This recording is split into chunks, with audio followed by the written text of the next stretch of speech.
Viskas priklauso nuo to, kokia yra švietimo sistema, kiek jinai yra įgalinanti, kiek jinai yra pagal kažkokį tai vieną standartą ruošianti tą žmogų. Demokratiškumas, žmogaus asmenybės, didelis gerbimas ir vaiko ugdymas mąstyti ne viena kryptimi. Atrodo kelrodžio žvaigždė šiandien dirbant mokyklos reformoj. Jeigu mes norime pokyčių, tai turim pradėti kiekvienas nuo savęs. Ir Meilė Lukšienė sakė, kad mokytojas yra tas pavyzdys, mokytojas yra tas židinys, kuris gali uždegti kitus. Didesnis dėmesys turėtų būti tam žmogui, kuris mokys kitus. Mes nesame nei batsiuviai, nei kirpėjai, bet mes esame ugdytojai. Ir kad tas rezultatas, kurį mes norime pasiekti, jisai yra visų pirma per vertybinius dalykus grįstas, ne konkretus kažkoks rezultatas.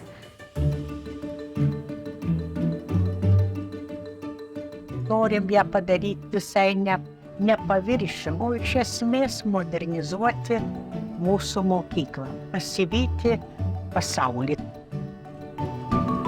Mes eisime toliau, kad ta jaunoji mūsų asmenybė, kuri auga, jinai būtų ir emociškai stabili, laiminga, tik laimingas žmogus, kūrybiškas žmogus ir kurs tą gražią ateitį, apie kurią svajoja Meilė Lukšienė. Aš esu Aida Murauskaitė, LRT LT portalo švietimo aktualijų žurnalistė. Tad švietimas yra mano, tikrai nemeluosiu, apie švietimą rašau ne todėl, kad man liepia arba ta tema liko redakcijoje laisva, o dėl to, kad tai man labai patinka ir labai svarbu, kaip ir jums visiems čia susibūrusiems. Taigi, diskusijos šiandien viena iš turbūt pagrindinių dienos herojų yra Meilė Lukšienė, kuri mums kažkaip galbūt nutiesia kelią tiek mūsų diskusijai. Šiek tiek pasiremsim jos mintimis, tikiu, ir susėdę visi čia, bet nedelsdama skubu tada sukviesti visus, kurie, tikiuosi, atvyko. Artūrai yra. Artūras Markevičius, mudu su Artūru susipažinom nebeprisimenu prieš kiek metų, bet prašau, užimti vietą.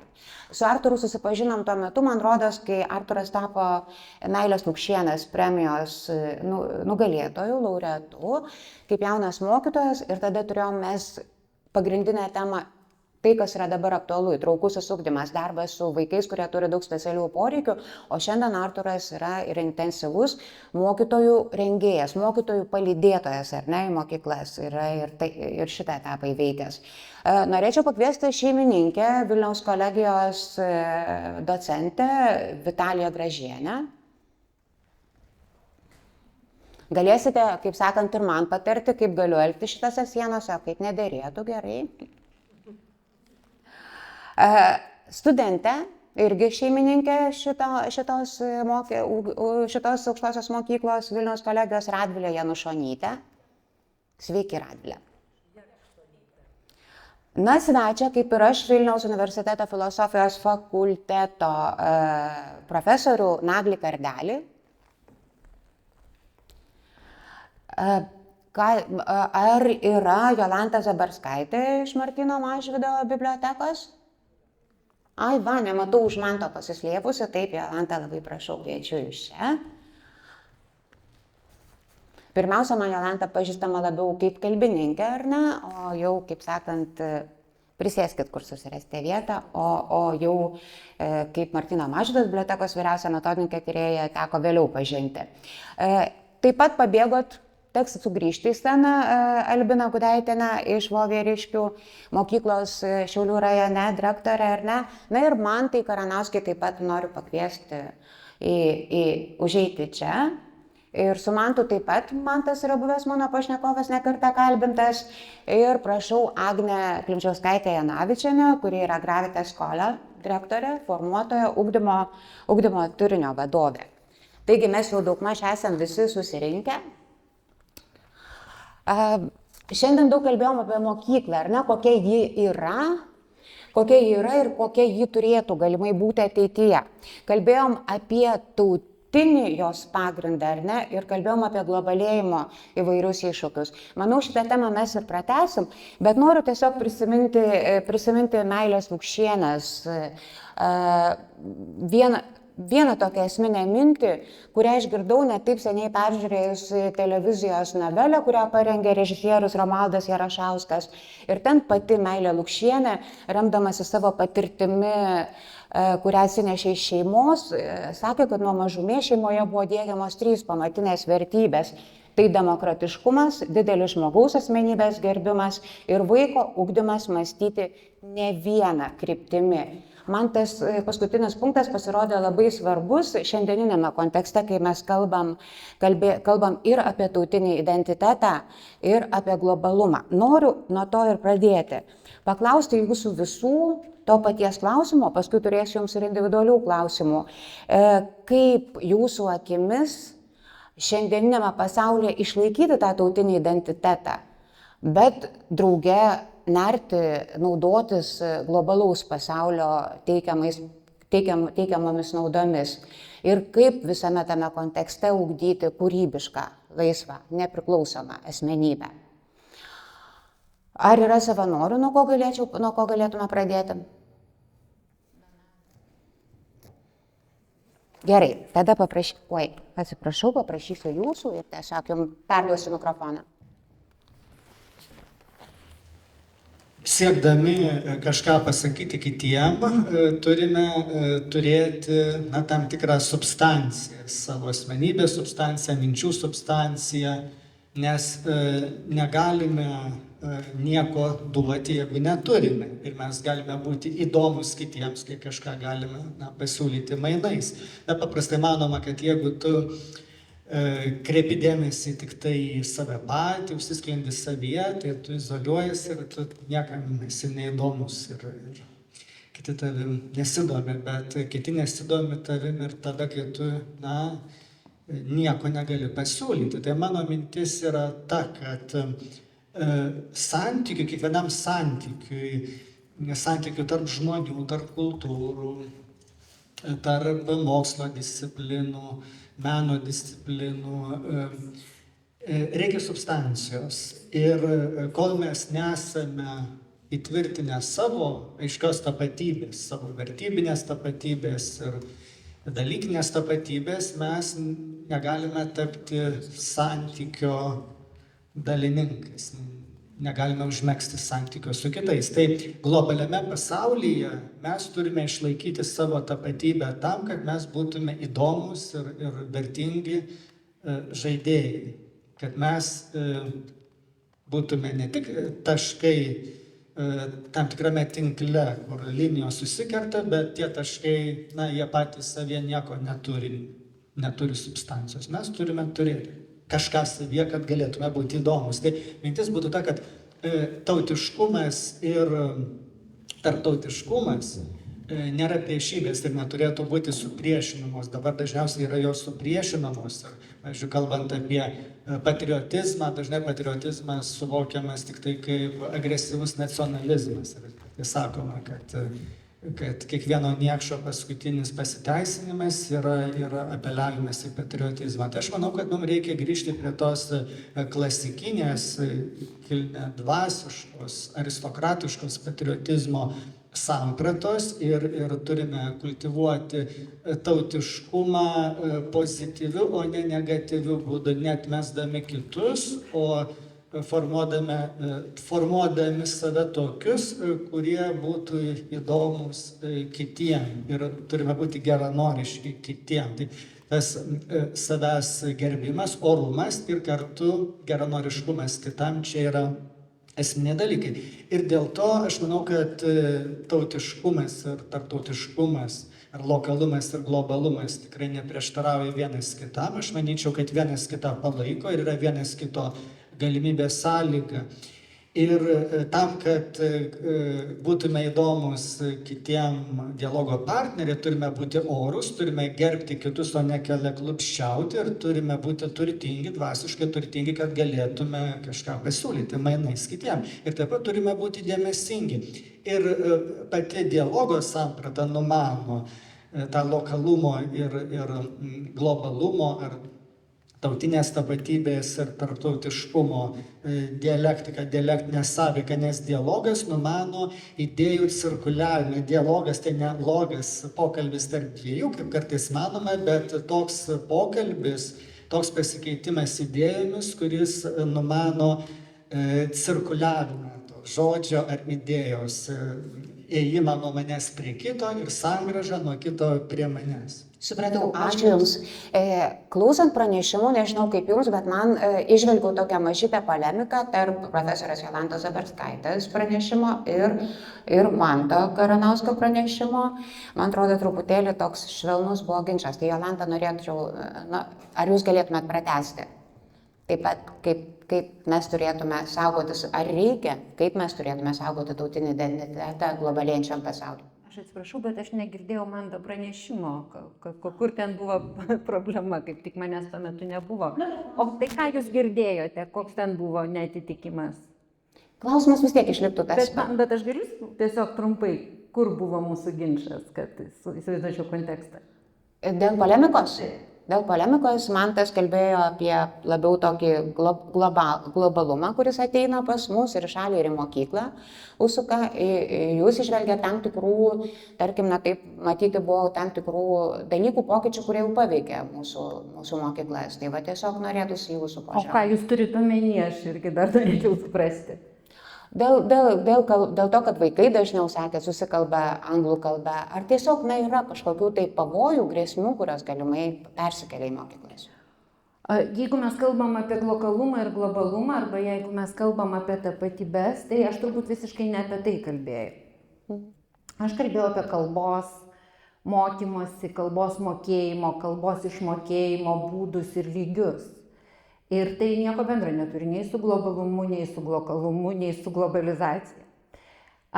Nes visiškai yra akivaizdus vienas dalykas, kad jau nebebus arba, tai ką sako Naglis, kad bus ir. Ir turbūt visas klausimas, jeigu mes kalbam apie tą vadinamą tautinį tapatumą, aš tai netgi neformuluočiau taip. Aš manyčiau, kad mes turim ne vieną tapatybę. Ir greičiausiai tai, kad mes buvome įpratę kalbėti apie mūsų mokyklose esančią tą vieną tapatybę arba tautiškumą, mes išleidom iš akių kai kurios labai kitus svarbus dalykus, nes mūsų pilietinė visuomenė, mūsų apskritai Lietuvos visuomenė yra toli gražu ne vienalytė, tai viena. Kitas dalykas, reikia turėti omeny, kad tapatybės šiuo metu yra takios, nes vis dėlto globalizacija daro savo ir mes turime daugybę pačių įvairių tapatybių, kaip pasakyti,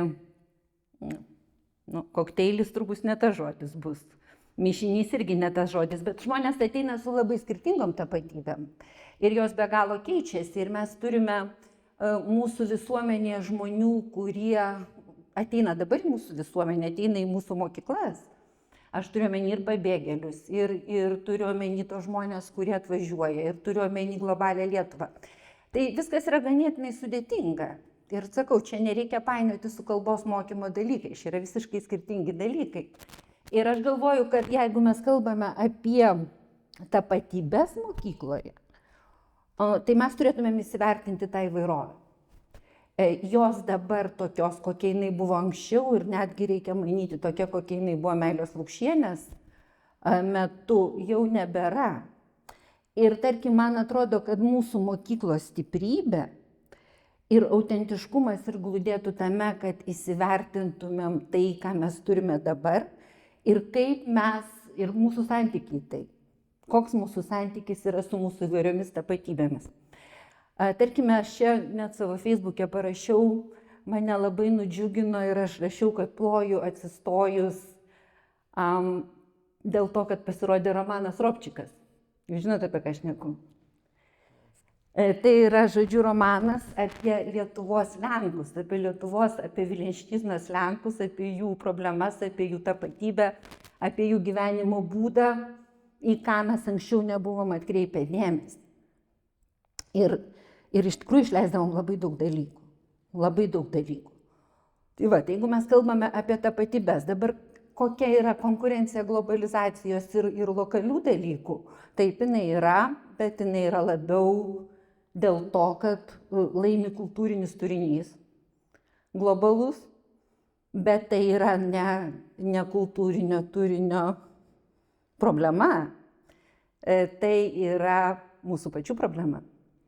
Nesuvokdami ir negebėdami pasiūlyti alternatyvas, nes nepamirškim, yra 3 veikimo pasaulyje būdai, yra glokalumas, globalumas ir lokalumas. Mes galime, žodžiu, turėti lokalumo ir globalumo santyki, bet mes dar turim glokalumą, jeigu žinote, apie ką aš nekur, kas tai yra. Tai yra inovacijos, tai yra lokalūs sprendimai, kurie išeina į pasaulį. Ir čia potencialas galėtų būti mūsų mokyklos ir potencialas ir uždavinys. Ką mes išmokstame daryti šitom besikeičiančiom sąlygom kitaip ir duoti kaip patirtį pasauliu. Tai mano matymas būtų toks, bet mano žinutė svarbiausia. Tapatybė taki įvairiai besikeičianti, negalima išleisti iš akių jos pokyčių. Ačiū labai.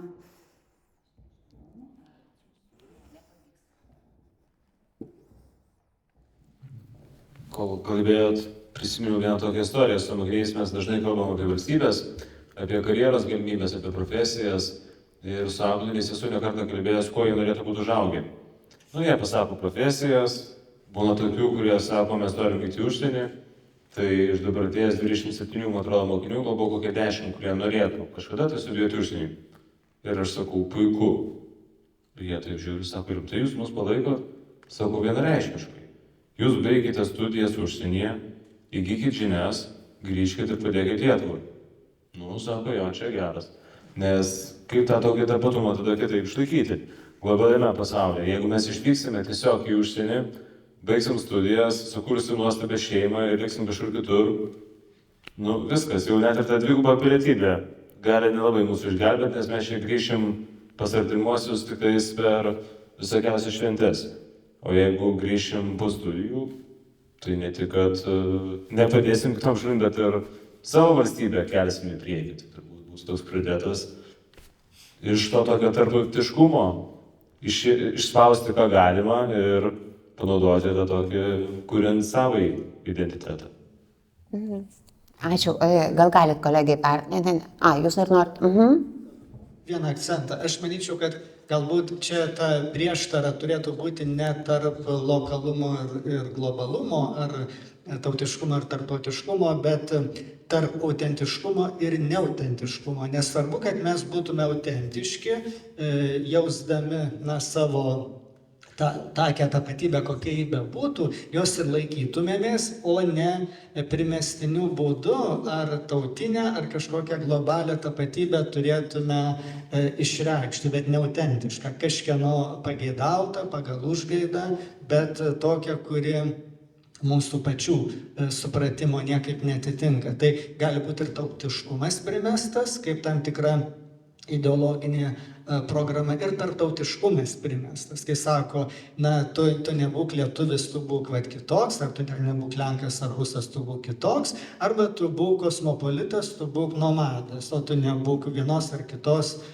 tarkim, tautinės tapatybės atstovas ar kokio lokalaus, konkretaus miesto, miestelio, bendruomenės atstovas. Tai mes tiesiog turime būti laisvi žmonės ir būtent profesorė Melė Lukšienė mus to mokė, kad mes išliktume autentiški ir ištikimi savo patiem. O kaip mus ten jau nusakys, kaip tautiškus ar tarptautiškus, jau yra netoks svarbus dalykas. Tai mes turime kratytis to primetimo vieno ar kito centralizuoto, vienaprasmiško modelio, mąstymo modelio, veikimo modelio. Turime būti ištikimi savo patiems. O kaip tas mūsų autentiškumas reikšis, kokiu pavidalu, tautiniu, tarptautiniu, ar pagal tuos konkrečius kultūrinius modelius, tai jau čia yra mūsų pačių reikalas ir mūsų požiūrį turi gerbti. Tai čia toks. Ačiū. Ačiū, docentė Vilija, gal jūs galėtumėt pratęsti? Taip. Ačiū. Aš klausau ir su daug kuo sutinku, ir daug kas jau čia pasakyta, bet klausydama galvoju, kad daktarė Meilė Lukšienė ir visi tie reformatoriai pradžioje, jie tikrai niekada negalvojo, kad tai yra lietuvių tautinė mokykla. Jie visada galvojo, kad tai yra Lietuvos tautinė mokykla, kurioje yra vietos visiems identitetams.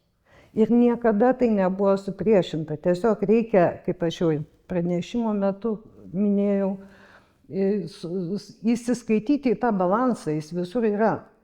O kitas dalykas, kaip mes paskui gyvenime visą tai pavartom, nes, tarkim, galbūt tokį pavyzdį pasakysiu iš savo aplinkos, to ikimokyklinės pedagogikos.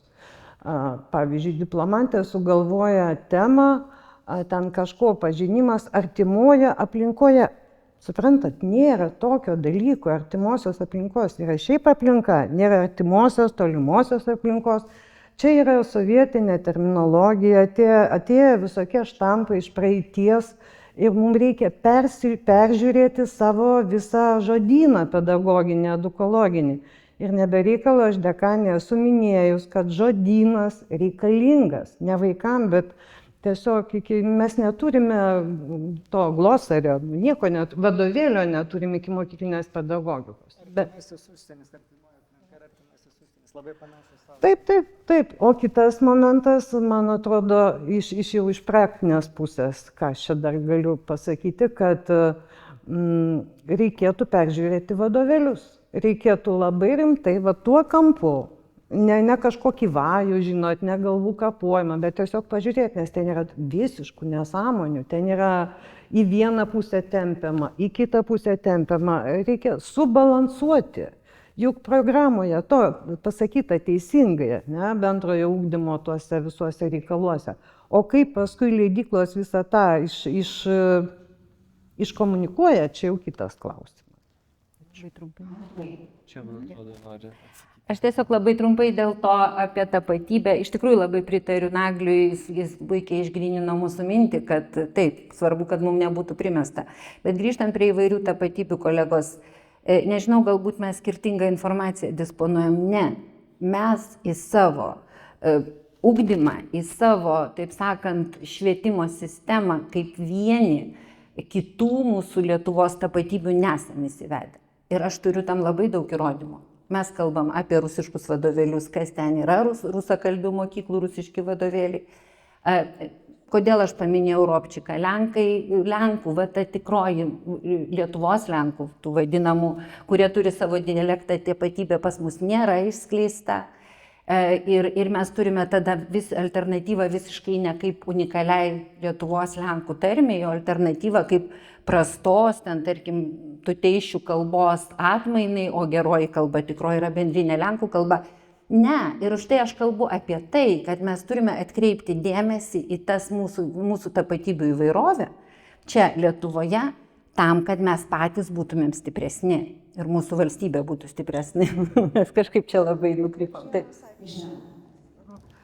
Tiesiog taip sutinku su jumis visiškai, tačiau pirmas žingsnis turėtų būti labai aiškus sprendimai dėl mokyklos struktūros. Kol kas šito nėra padaryta, kokia jinai bus ir kokių tautybių, kokios čia vyks mokyklos, kokia apimtis pradinės mokyklos, labai daug dalykų dar nėra nuspręsta ir nutarta. Ir mes dabar, kaip sakoma, toj patarlėj statome tą arklį ne toj vietoj šiek tiek kartais.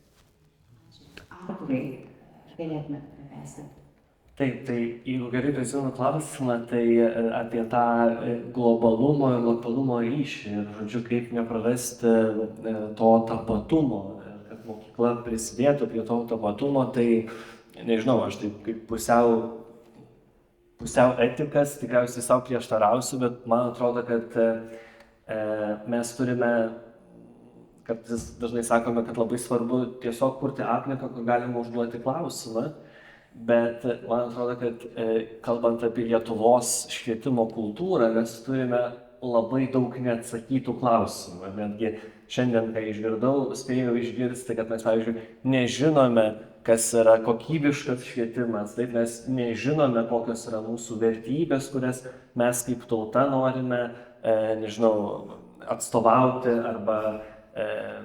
arba liudyti, kokią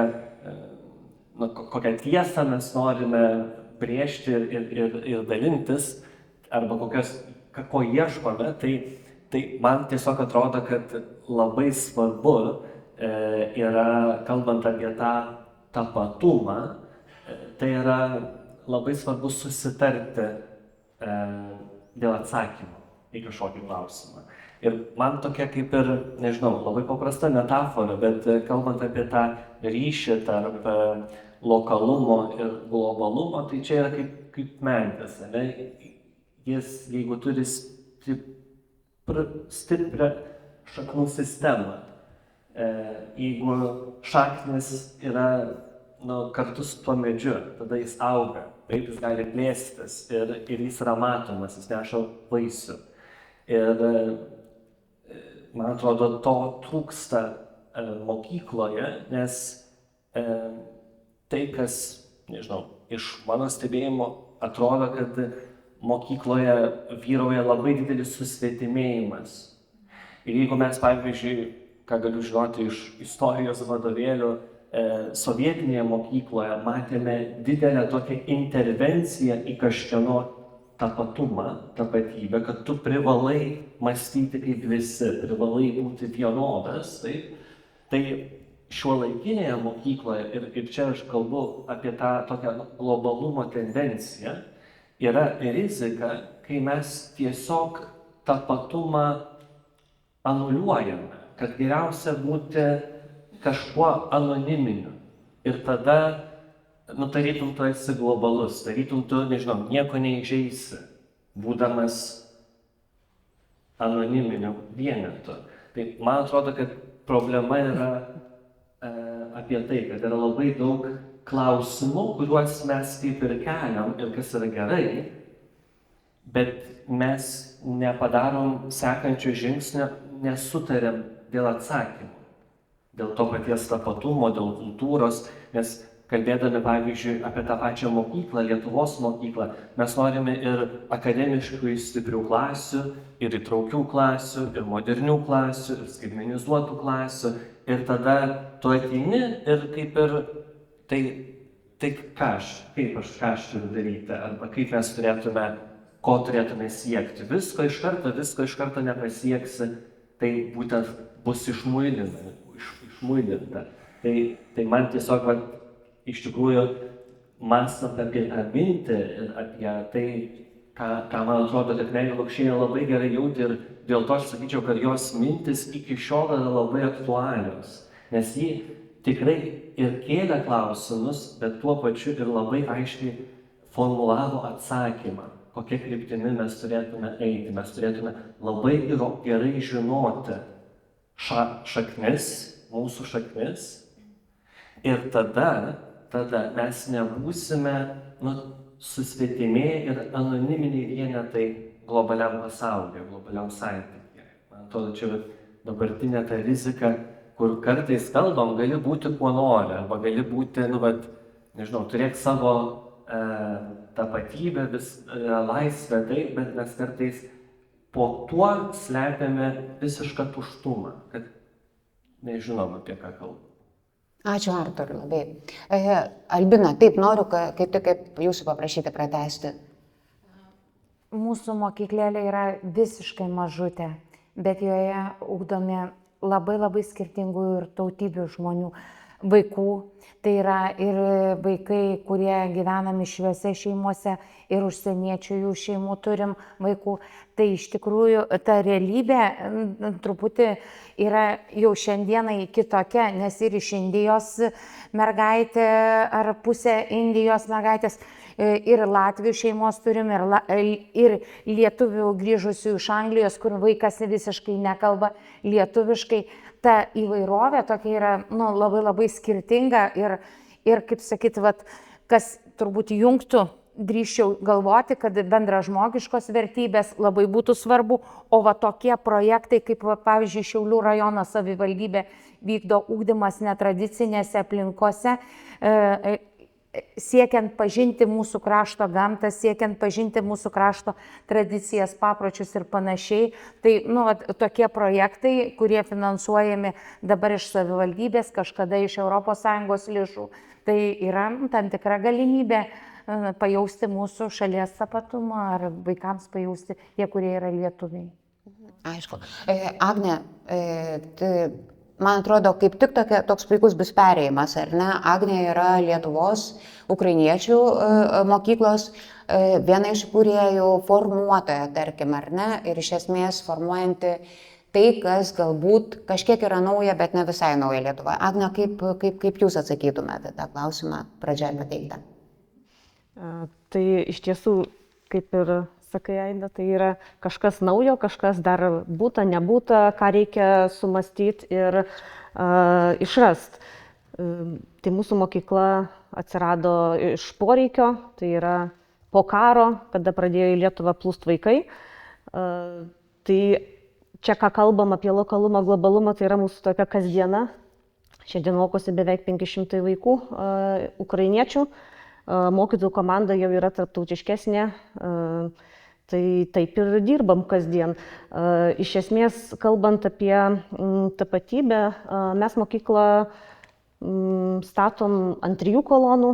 Tai yra tautinė tapatybė. Pirmas, tai yra tautinė tapatybė aktuali visiems. Mano lietuvė, aš esu lietuvė, aš nepasikeisiu. Ukrainiečiai yra ukrainiečiai, mūsų mokytojai yra baltarusiai. Yra mokytojas kurdas, yra mokytojai iš Sirijos, jiems yra svarbi jų tautinė tapatybė, klausimas yra, kaip ją puoselėt, kaip su jie jaustis tvirtai ir kaip suleist šaknis, kad jos būtų tvirtos. Tai čia yra pirmas laiptelis. Toliau yra Lietuva, nes tai yra šalis, kurioje mes gyvenam, kurioje gyvena tie žmonės. Jie turi prisijaukinti kraštą, dauguma jų liks. Mūsų atsakomybė yra padėti nutiesti kelią visiems ieškantiems į Lietuvą. Tai yra ir lietuvių kalba, ir kitos kultūros priėmimas, ir gerbimas kitos kultūros. Trečias laiptelis yra pasaulis, Europa, nes tie žmonės, tie vaikai yra ir europiečiai, ne tik ukrainiečiai. Tai jie turi atsiverti, turi susipažinti ir priimti europietiškas vertybės, nes kada nors galbūt padės kurti Ukrainą su europietiškom vertybėm ir žinoma keliauti, išeiti į pasaulį. Mes esam, čia kaip kolegos sako, kad daug labai neatsakytų klausimų yra švietime, tai tikrai neatsakytų klausimų yra. Aš sakau visada ir savo mokytojams, ir vaikams, tiek kiek aš esu švietime, formaliai ar neformaliai, mes neturim laiko. Mes neturim laiko laukti, kol kažkas ateis, atsakys, kažkas pokyčius įgyvendins, tiesiog paimam ir darom. Nes vaikams, kuriems žadėjau pokyčius, kad žiūrėkit, viskas tikrai čia bus, viltis, ten, nežinau, rožiniai drugeliai, jie taip ir neatskrido. Mano mokiniai veda savo vaikus į mokyklą jau, o mes sėdim su tais pačiais klausimais apie tautinę tapatybę, apie ugdymo kokybę, kas tai yra ir panašiai. Mano laisvos mokyklos mokiniai baigė mokyklą pernai. Tai čia kaip kalbam, turim patys nusibrėžti tikslą, o po to yra tiesiog darbinė rutina, kaip tą kelią susistrateguoti. Nes kokį žmogų mes norim išleisti iš mokyklos, susiformuoji modelį ir darai kelią, vaikams padedikuoti kelią, kad jie išeitų laisvi, atsakingi, pilietiški žmonės, mylintys žmonės, pasivadovaujantis bendražmogiškom vertybėm. Tai yra toliau apsibrėži tikslą ir vedi, nes kol sulauksi atsakymų, tikriausiai nesulauksi, o mes negalim švaistyti savo vaikų gyvenimu. Ir dar toksai galbūt iš lokalumo, globalumo algoritmas, bent jau kol sulauksim kada nors atsakymų, tai mes turim gyventi šiandien, nes mes auginam vaikus šiandien. Netgi 2 metai karo tai yra beprotiškai daug, nes tai yra masė traumuotų žmonių. Tai yra masė vaikų, kurie prarado viską ir kuriems reikia ne apie gramatiką galvoti, o akis iš po kapišono pakelt. Tai turim kitus iššūkius. Tai mes galbūt esam pagal tokį gal algoritmą, nes gyvenam, kad pirmas dalykas yra pasveik arba atsikurk arba atsistok, galbūt tas ant kojų, atsistok ant kojų, įsižemink su sava tautinė tapatybė, kad nejaustų žmonės grėsmės, kad ją atims. Nes pavyzdžiui, netgi toks atrodo keistas dalykas, kad mokytis lietuvių kalbos nesinori vien todėl, kad psichologiškai tai yra didelis spaudimas, kad aš pamiršiu, aš prarasiu, iš manęs atims mano tapatybę. Tai vėlgi tu turi įžeminti žmogų su jo tautinė tapatybė tam, kad jisai atsivertų, kad jisai turėtų jėgų atsiverti kitai kultūrai. Ir jau po to mes galim kurti kartu ir ieškoti to dialogo, tos multikultūrinės gal kultūros, multikultūros tapatybės. Visiems sudabar, ar ne? Mantai, ar gali Radvilei perduoti? Tai pirmą norėjau padėkoti kolegijai, kad pakvietė mane atstovauti studentišką dalį šitam dialogė, nes pirmą manau, kad tikrai svarbu, kuriant tokius svarbius dialogus, įtraukti kuo daugiau įvairesnių grupių ir pagaliau matyti tokiose rimtose diskusijose ir jaunus žmonės, kurie gal neturi tiek daug savo kraitį, kiek čia garbingi tikrai kolegos susidėję, buvo tikrai labai įdomu, o aš gal daugiau iš savo patirties ir kaip pati tą tautiškumą atradau ir jį sustiprinau, tai būtent mano kelias buvo į tos, kad aš metus laiko praleidau Erasmus'e, išvykusi į užsienį ir ten atlikau praktikas įvairiose šalyse. Ir tai ir buvo mano tas atradimas, ne tiesiog, kad tu nuvažiuoji ir pasižiūri į mokyklą ir tu grįžti ten po tų kelių dienų ir pasakoji savo kolegom, bet tu būni tame kultūrinėme puode ir tu pamatai, ką gali į jį atnešti. Ir tada, aišku, grįžęs tu jauti sustiprėjęs tuo, kad tu žinai, ką tu iš tikrųjų, kuo man ta Lietuva jinai prisidėjo prie to, kokia mokytoja aš esu ir būsiu jau po gynimo. Tai ką aš iš to išsinešiau ir ką dabar jau atėjus pajaučiu, tai tiesiog norėtųsi daugiau dėl to tautiškumo matyti laisvę išsireikšti tiek ir jauniems mokytojams kolektyvuose, tiek ir patiems mokiniams suteikiant tą teisę, nesvarbu kokia jie kalba, tai gali padaryti, svarbu, kad jie tai daro. Tai čia mano tokia būtų tokios mintis. Ačiū, Radvilė. Pasilikit mikrofoną. Jūs norite pridurti, pasilikite mikrofoną, Radvilė. Kitą klausimą pateikdama noriu prisiminti tai, ką jūs pasakojot apie augančią savo mokyklą, augančią ir auginančią mokyklą, ar ne? Ir vis dėlto turbūt mokykla, kuri augina, jinai turi turėti mokytojus augintojus. Aš noriu paklausti, koks jūsų akimis šiandieninis turėtų būti mokytojas, kad tas, kuris augintų kitus ir augtų pats. Ir Radvilė, noriu nuo jūsų pradėti kaip nuo jauniausios iš mūsų. Iš tikrųjų, aš manau, kad tas mokytojas turi būti atviras ir kad jisai turi turėti patirčių iš tikrųjų ir jų semtis, kiek tik tai gali visur. Ir tai čia, aš manau, yra tas pats svarbiausias dalykas. Ir kad turėti tą atvirumą, tai jis nebus, kad ateis kažkokia programa, ar tau pasiūlys, ar tave įmes, bet tas atvirumas, jisai turi, jam mes patys turim susikurti vietos, kad ne, aš nevažiuosiu ten kažkada, kai man ten pasiūlys kolegos, bet aš imsiu tas žinias šiandien, aš imsiu tą patirtį šiandien ir šiandien aš ją kaupsiuosi tam, kad sukurti tą klasę, kurios reikia ir netidėlioti to, nes aš tikrai nemanau, kad reikia savo gal šiek tiek tokio žinių savo naudiškumo turėti, nes jeigu tu galvosi, va dabar aš čia išeisiu, paliksiu savo klasę, kad pasisemt kažkur kitur patirties, ar skirti šitą mokslui laiką ir kas tada mokys, bet iš tikrųjų tu nesukursi tos tikrai pridėtinės didelės vertės, jeigu tu dabar savo mes neskirstum to laiko, kad iš tikrųjų pasiekti tą rezultatą, kurio norim. Ir tai aišku, tai ir kažkokie kiti sektoriai nukentės. bet tas pabaigos produktas jisai bus kokybiškesnis. Docentė, norėčiau, kad pratęstumėt jūs kaip mokytojų augintojai. Koks mokytojas, taip turėtų būti. Taip, koks turėtų būti mokytojas, kuris ir augintų kitą, na ir pats augtų kartu. Čia šituo kampu, apie kurį mes kalbėjom, ar šiaip apskritai? Ne, tiesiog šiandieniniai mokyklai, mūsų mokyklai, kuri yra besikeičianti nuolat. Aš manau, pirmiausia, turėtų būti žmogus su savo nuomonė, nebijantis kalbėti ir pasakyti. Tai nereiškia, kad jisai konfliktiškas turi būti, tikrai ne, tačiau alternatyvaus galvojimo šansą jis turi turėti ir patirtį tokią turi turėti. Jis turi būti su šaknimis, kaip kolega mokytojas sakė, be šaknų tokio nereikia, nesvarbu kokios to šaknis, visos jos geros. Ir plus apskritai tai vakarų turi būti pasaulio atstovas, vakarų vertybės atstovaujantis sutvėrimas, nes kitokių, nelabai reikia, nes kitokie kitokius ir užaugins. Nežinau. O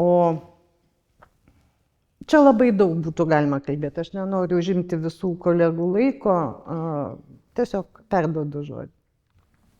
Aha, gerai. Kam nori. Taip, žinoma. Po porą pastabų. Tam, kad mokytojas ar dėstytojas augtų augindamas kitus, jis turi nemanyti, kad viską išmano, viską žino, nes jeigu pasaulis ar tas dalykas, kurį jis dėsto, atrodo išsemtas ir suprastas ir jau pilkas ir banalus, tai jis tos kibirkšties tikrai neperduos. Jis nepriklausomai nuo savo patirties, nuo savo metų, turi pasaulį kaip nuostabų, kaip šviežią, kaip kiekvieną dieną naują matyti ir suprasti, kad jis pats daug ko nežino ir tada tas entuziazmas ir mokiniams ir studentams yra perduodamas ir tada jis pats aktyviai ieškodamas atsakymų į klausimus, jis neišvengiamai augs ir pats. Tai čia yra klaidingas manymas, kad tam, kad tu kitą mokytum, tu turi atsakymus visus turėti. Ir švietimo sistemos kūrėjai ir mokytojai dėstytojai neprivalo visko išmanyti, jie galbūt privalo turėti darbinius atsakymus, bet jie turi visą laiką augti ir visą laiką tuos atsakymus kaip naujus atradinėti kiekvieną dieną. Ir tada tas augimas yra įmanomas ir jų pačių, ir paties mokytojo, paties dėstytojo. Ir mes turime tą labai gražų lotynišką posakį docendo discimus, mokydami mokomės. Tai tas, kuris pats yra nepraradęs nuostabos ir tos pasaulio pažinimo, supratimo kibirkšties ir entuziazmo, jis perduoda tą kibirkštį ir mokiniams. Ir kaip mes ir konferencijoje patyrėme, ne konkretus atsakymai, ne informacija, ne žinios yra svarbios, bet tas potencialas augti, ta energija, kuri turi būti perduodama. Ir tik tas mokytojas yra mokytojas pagal pašaukimą ir dėstytojas, kuris turi tą kibirkštį ir gali tą augimo energiją perduoti, o ne tik žinias, ne kompetencijas, ne kvalifikacijas, kaip dabar manoma. Ir mums švietime reikia būtent ne tiek vadybininkų, kiek vadovų. Vadovų, kurie tiesiog vesdami kitus ir patys eina į priekį ir auga, kyla į viršų savo asmenybę. Taip, Albina, noriu priminti, kad jūs sakėte, kad nesate labai rimta bendruomenė, tai galite atsakyti ir nerimtai. Aš labai rimtai atsakysiu. Dar nebuvau tapusi vadovė, bet mes jau gerus metus gyvenome be vadovės. Ir taip juokaudama, aš ir tikrai dar nesiruošiau absoliučiai į tas vadovės. Galvojau, tikrai atsiras geresnių ir panašiai. Bet viena kolegė sako, tu būtum bjauri vadovė. Prie tavęs reikėtų mokytis. Nes, sako, tu ištisai mokaisi. Ir žinokit, kai ir patapau vadovė, iš tikrųjų neplanuotai, gal šiek tiek.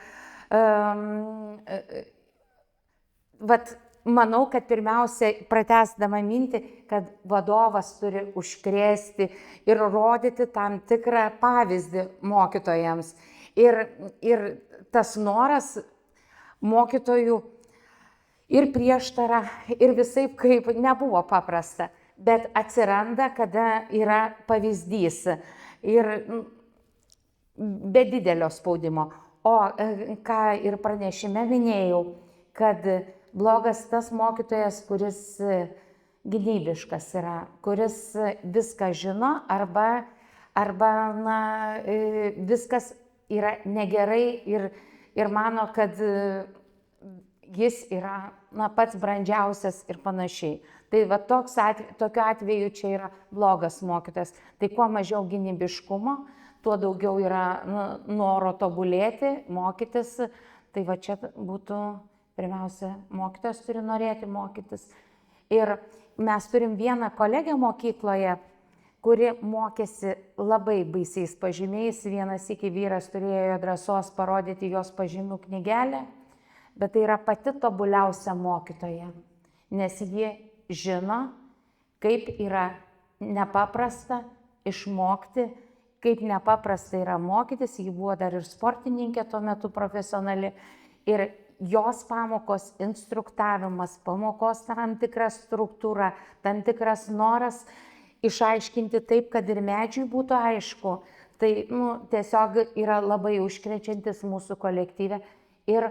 Ir mūsų kolektyve dar yra tokia bendrystė ir ta bendrystė yra mokymuisi. Mes vieni iš kitų labai daug kolegialiai mokomės, eidami vienas pas kitą ir tada to priešiškumo, to gynybiškumo mažėja ir tada nebekaltinami pradinukai, kad neišmokė, darželis, kad irgi kažko neišmokė ir tada atsiranda pagarba tiek pradinių klasių mokytojų, tiek vyresnių klasių mokytojų, kada susiduria su paauglystės ir kitomis problemomis. Tai tiek. Man tai. Man labai patiko jūsų pavyzdys. Mes skrendam mokytis į Ispaniją, o pamirštam nueiti pas kolegą, kurio durys yra visiškai šalia. Tai kartais atsakymas yra kur kas arčiau negu kad ieškom. O kalbant apie tai, koks turėtų būti mokytojas, tai pagalvoju, kad turbūt turėtų būti tokios vienas iš svarbiausių ir ryškiausių 3 savybės. Tai pirmiausia, aišku, pozityvus. Švietimo sistema toks, turbūt visur tų yra iššūkių, ar ne? Bet švietime mano kartais bičiuliai sako, kai pravedė 7 pamokas, sako, aš neįsivaizduoju, kaip tu atrodai. Tai jeigu prabiltų mokyklų, mokytojų kambarių sienos, ką mokytojai kalba ir viską papasakotų, tai turbūt išgirstumėm dar nematytų, negirdėtų, nereikėtų dalykų. Tai labai svarbu būti pozityviam. Jeigu tu matai problemų, būna kartais ir aš ten šiek tiek aštriau pasisakau, mano mokyklos bendruomenė tą puikiai žino, bet kai pasisakau aštriai, visą laiką stengiuosi pateikti pasiūlymą. Ir jeigu pateiki pasiūlymą, tada tu turi teisę tokią net ir švelnią kritiką. Kitas dalykas yra kūrybiškumas. Dabar irgi švietimo sistemoje, kaip sakė kažkas, tai visi dar užsiminėjo, yra amžina reforma, atnaujinamos programos, tu čia reikėsi vadovėlį, žiūri, gal jau išsirinkai, pasižiūri, kad jau ten programą sena tame vadovėlį ir vėl niekas nebetinka. Tai labai svarbu yra pasitelkti kūrybiškumą kiekvieną dieną, kiekvieną pamokoje. Būna tiesiog paprastų pavyzdžių, kad tai nedirbti į mokyklą, sugenda kompiuteris, o tavo visa medžiaga yra kompiuteriai. Tu turi lygiai 5 sekundės sugalvoti, ką tu darysi. Arba išsisuki, arba ne. Tai tie, kurie neišsisuka, turbūt jie jau nebedirba mokykloje greičiausiai. Arba gal dirba ne taip sėkmingai, kaip turėtų. Ir kitas dalykas, turbūt dar galbūt galėtų būti atkaklumas. Prisimenu vieną savo dėstytojo pasakytą palinkėjimą universitete. Visą laiką turėkit svajonių, bet linkiu, kad visą laiką būtų bent keletas svajonių, kurios yra neišsipildę, kad turėtumėt ko siekti. Agne, jūsų kelyje buvo ne viena mokykla ir teko rūpintis mokytojais, ugdyti juos, auginti mokytojus. Ar ne? Vis dėlto koks jūsų akimis turėtų būti tas mokytojas šių dienų mokyklai?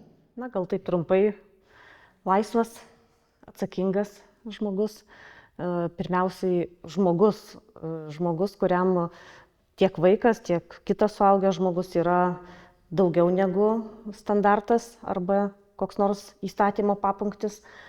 Tai yra žmogus arba išsaugantis, arba siekiantis vidinės ramybės, žmogus, kuris nebijo gyventi tiesoje, su savimi pirmiausiai, su kitu, su pasauliu, besimokantis žmogus ir tiesiog mylintis ir kolegijas išgirdau blogo mokytojo apibrėžimą. Mes galbūt kalbam truputį kitaip, sakom, blogų mokytojų nėra, yra tiesiog nepasisekė. Taip, jie gynybiški žmonės įprato klysti, įprato gauti bausmių kultūrai užaugę, vadinasi, jie tiesiog kitaip nemoka. Tai galbūt jie gali išmokti, bet yra žmonės, kurių tiesiog negalima prileisti prie mokyklos ir vaikų. Tai nėra mokytojai, tik tai kažkokiom aplinkybėm patekę į mokyklą. Kraustamės taip, kaip tik Artūrai ir keliauja mikrofonas. Aš tiesiog pagalvojau, kad čia, žinoma, žodžiu, kad su viskuo sutinku, bet tuo pačiu man atrodo, kad mes čia brėžiame tiesiog doro žmogaus paveikslą ir tikrai mokytojas turėtų būti doras.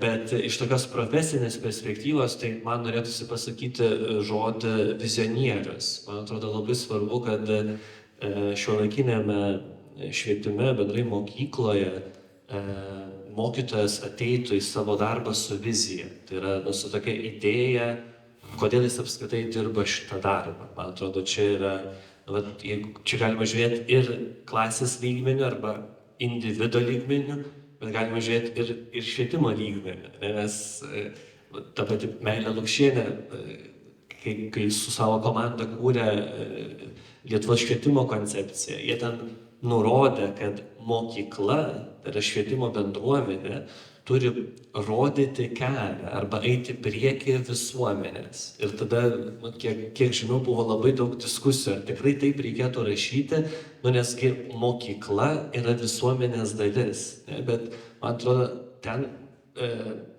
pati daktarė turėjo tokį didelį norą išreikšti, kad mokykla, mokyklos visuomenė, mokyklos žmonės, jie turėtų visada pagalvoti plačiau, pagalvoti apie viziją, kur mes norime nueiti. Mes, pavyzdžiui, dabar dažnai sakome, esame nepasiruošę įtraukiajam ugdymui, esame nepasiruošę kažkokiom reformom ir taip toliau ir panašiai. O kaip pasiruošti, pavyzdžiui, įtraukiajam ugdymui? Kaip padaryti, kad aš pamatęs vaiką, kuris yra kitoks, ar tai dėl savo fizinės išvaizdos, ar dėl protinės raidos, kaip padaryti, kad aš nesijuokčiau arba nepykčiau arba nesityčiočiau? Kaip tai padaryti, jeigu ne nuo mokyklos pradeda? Tai tiesiog man atrodo, kad mokytojas pirmiausia turi ateiti su vizija. Ta vizija gali būti labai įvairi, labai skirtinga. Čia tikriausiai yra šių laikų privalumas, kad mes galime ateiti su skirtingom vizijom. Taip, čia svarbu neprarasti dorumo, taip, dorovės, ta prasme, kad ta vizija nebūtų iškreipianti gerovę, taip, bet labai svarbu nesimėtyti, nesiblaškyti. Vėl aš grįžtu prie tų šaknų, kad mokytojas eitų į darbą su vizija.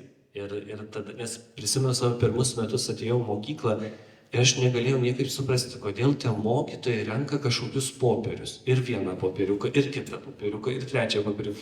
Ir tokia ta popierių kultūra, o dabar dar blogiau, nes dabar mokymų, konferencijų yra labai daug. Ir tu gali ir ten nuotoliu pasijungti. Kažkada pats vedžiau mokymus, prieinu prie žmonių, žiūriu, jie dar nuotoliu, dar prie vienų mokymų dalyvauja. Ir visur yra ten pažymėjimai ir taip toliau.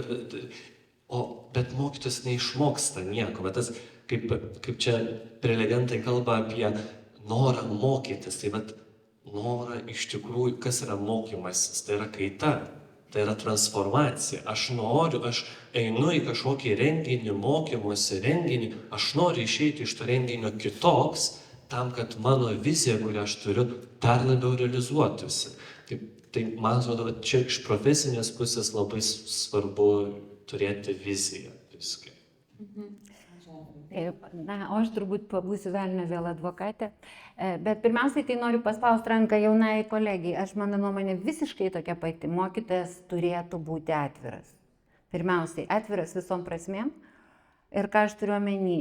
Ir šiaip jau, aš tikrai, matyt, kaip sakau, advokatausiu, turbūt kad velniui, bet mūsų visuomenė yra labai uždara, kolegos. Ir tai rodo galų gale daugybę dalykų. Ta pati, nepykit, gal čia skambės šitoje auditorijoje nelabai kaip kokia nors nepriimta Stambulo konvencija. Viena iš nedaugelio šalių, kurios liko jos nepriėmusios. Ir mūsų programos yra labai uždaras. Jos iš tikrųjų neįsileidžia kitos tapatybės, įvairios tapatybės, dviejų tapatybių. Vat kolegė sako, ukrainietiška tapatybė, lietuviška tapatybė, bet kiek yra mišrių tapatybių, net 4 tapatybės žmonės turi. Ir visą tai aš labai gerai suprantu, reikia jas visas žinoti, visas gerbti, visas matyti, bet visas neišleisti ko nors vieno. Ir tarkime, vėlgi galbūt tai nuskambės labai, labai drastiškai ir problemiškai, bet mūsų, kad ir lietuviškose mokyklose savo kultūrinę, savo lietuvišką tapatybę žymime tik tai etnokultūra. Ir kiek mes išleidžiame, daugiausiai, ar ne? O kiek mes išleidžiame kitų dalykų, tą pačią miestiškąją kultūrą, miestų, miestelių kultūrą. Paimkit kokią nors, kad ir Lietuvoje Jonavą. Tai yra absoliučiai tipiškas arba Žagarė tipiškas miestietiškos kultūros miestelis, kuriame gyveno taip daugiausiai žydų, bet gyveno ir lietuviai, jie turėjo savo kultūrą, jinai yra išleista. Apie ją nešneka mokyklose, vaikai neina ekskursiją pasižiūrėti, nueina visi ir ten daro sodus. Bet tai nėra to miestelio kultūra, tai nėra to miestelio tapatybė, kuri savaime yra, įdomi, įvairi ir visiškai kitokia. Tai prie ko aš vedu, tai tas uždarumas tiesiog, ko jisai blogas? Jisai išstumia daug svarbių dalykų, kurie yra realybėj, o neatsiduria mūsų mokymo turiny ir mūsų programos. Tai atvirumas ir baimė nebūti atviru ir, kaip aš sakau, kalbėti lygiai taip pat, gebėti kalbėti, vertinti, suvokti etnokultūrą ir LGBT meną ar bet ką kitą, tai turėtų būti mokytojo savybė. Ačiū. Aš vis naglį. Norėčiau, čia pritardamas tam, ką sako Jolanta, sąsaja tarp atvirumo ir vizionieriškumo, nes mokytojas neturi būti tik tai savo srities žinovas, matyti savo sritis. Aišku, privalo savo sritį išmanyti, bet turi matyti ir mąstyti apie tai, kas tą sritį pranoksta, ir jis neturi būti technokratas. Ir tas gebėjimas matyti pasaulį atviromis akimis yra tas pats matymas, kuris leidžia matyti panoramiškai pasaulį. Ir tas gebėjimas matyti viziją suartina mokytoją ir politiką. Bet senovės graikai priešino amatininko gebėjimą, tarkim, nužiesti puodą ar pasiūti batus, politiko gebėjimui vadovauti valstybei. Tai štai mokytojas jis panašus į politiką ir dėl to aš manau, kad iniciatyvos, kurios ateina iš pedagogų, iš mokytojų, turi didelę politinę vertę, nes geras politikas yra vizionierius. Ir prasta šių dienų politika, neprasta dėl to, kad stokoja vizionieriško matmens. Tai štai geras mokytojas jis irgi turi matyti pasaulį kaip visumą, turi bendruomenę matyti kaip visumą, o ne tik savo tą siaurą sritį. Mokytojas, ypač tas, kuris yra dalykininkas, jis turėtų būti kažkas daugiau negu tik savo srities žinovas. Čia panašiai kaip ir gydytojai, kurie yra savo srities specialistai, jie ten gydo vieną organą ir viskas. Tai tas gebėjimas matyti plačiai, jis paprastai pasireiškia tam iki mokyklinėme ugdyme ir pradinėse klasėse, po to jau dominuoja mokytojai specialistai ir dažnai tas vizionieriškumas prarandamas. Dėl to mes ir sakome, kad kartais tie pradinių klasių mokytojai ir turi to daugiau kultūrinio akiračio, nors gal mažiau tų specialiųjų žinių. Ir manau, kad tas atvirumo ir vizionieriškumo jungimas, nes